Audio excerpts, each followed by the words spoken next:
I guess the first question is he actually going to show up on ABC on September 10th? And the second question is, under what conditions really is he willing to do so? Because he seems to be suggesting whatever his advisors and the operatives within his campaign are saying, he is kind of down for whatever. Yeah, I mean, in typical Donald Trump fashion, we're all sort of on our toes for this, whether or not he'll show up. And I mean, it's been very clear that he's willing to skip these debates. He didn't show up to any during the primary. You know, him and President Joe Biden had some back and forth back in, May and June when they were deciding about the first one. And so it's not out of ordinary for him to be debating the debate itself now. What we're waiting for is to see how the networks will respond. It doesn't seem like they're at quite that impasse anymore because of, as you mentioned, what Donald Trump mentioned today to reporters when he sort of walked back that statement that he would want them to be on. And so it doesn't seem like the Trump campaign has as much leverage to push back or to ask for different rules. Well, considering the campaign's leverage is one thing, considering the campaign's financial resources is another, especially in light of the Harris campaign announcing over the weekend that they've raised now $540 million in just the 5 weeks since Joe Biden left the presidential race. 82 million of that was at the DNC alone. They have the cash advantage right now. So what do they do with it? They do. And so this is going to allow them to blanket all of these swing states with a ton of ads to pay for their campaign staffers that they have across the country. And now they have thousands of people on the ground. And so for the Harris campaign, they are pretty much well stocked to get into November. And the campaign contends that it's going to continue raising hundreds of millions of dollars.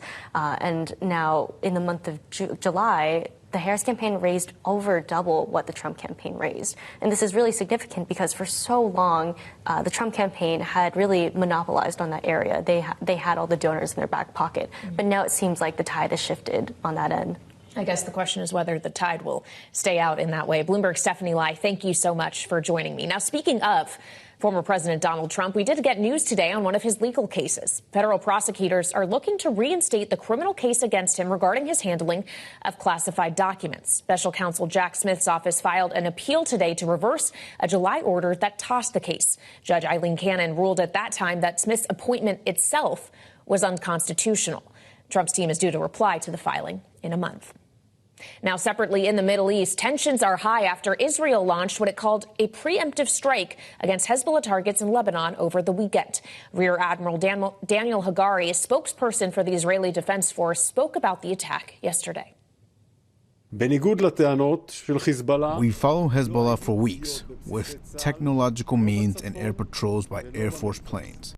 At the moment, we detected an intention on the part of Hezbollah to carry out the attack, and we eliminated most of them. Bloomberg's Dan Flatley, who covers national security, is here with us now. So, Dan, Israel has made its move preemptively, if they are to be believed. The question is, what happens next? Is Hezbollah now likely to retaliate in some other way? Is Iran likely to move? How high is the risk that this gets hotter before it cools down? I think the risk that this gets hotter is always there. It's been there since October 7th of last year. In fact, it was arguably there before October 7th of last year.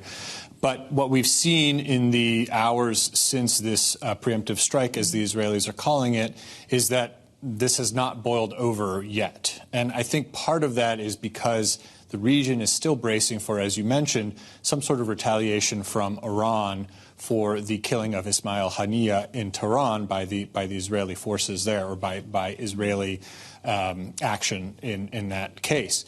So everybody is sort of waiting for the other party to act. This was one of the reasons why you saw this preemptive strike. But you did see a little bit of retaliation by Hezbollah. Some projectiles were fired into Israel. So all of this sort of doesn't bode very well for the ceasefire agreement that is still sort of in the offing, and we're waiting to see what happens with that. Well, on that exact point, even as this was going on over the weekend, there were ceasefire talks happening in Cairo, but it feels like the talks have been happening, and despite Antony Blinken sounding pretty optimistic last week about Israel agreeing to a ceasefire deal, it feels like the ball isn't necessarily moving forward. Dan, how would you characterize it? I think we're sort of at a sticking point right now where each party is trying to get the most amount of leverage out of this agreement that they can. Certainly, we are closer now potentially than we were 6 months ago. But bringing this deal over the finish line is sort of going to be a big challenge. And to do it before the U.S. election is going to be somewhat more difficult just because you have a lot of different considerations in terms of who the commander-in-chief is now, who it will be, and how all that will play out. So I think both parties see a benefit to themselves in terms of biding for time, or at least trying to extract as much leverage as they can out of this negotiation. Of course, meanwhile, on the ground, the situation has not improved. And so at the end of the day, where that situation goes will dictate a lot of how the ceasefire ends up being negotiated. Well, and the fundamental dispute here still remains over whether or not this is permanent and all of Israel's troops will leave Gaza, right? That hasn't changed in months.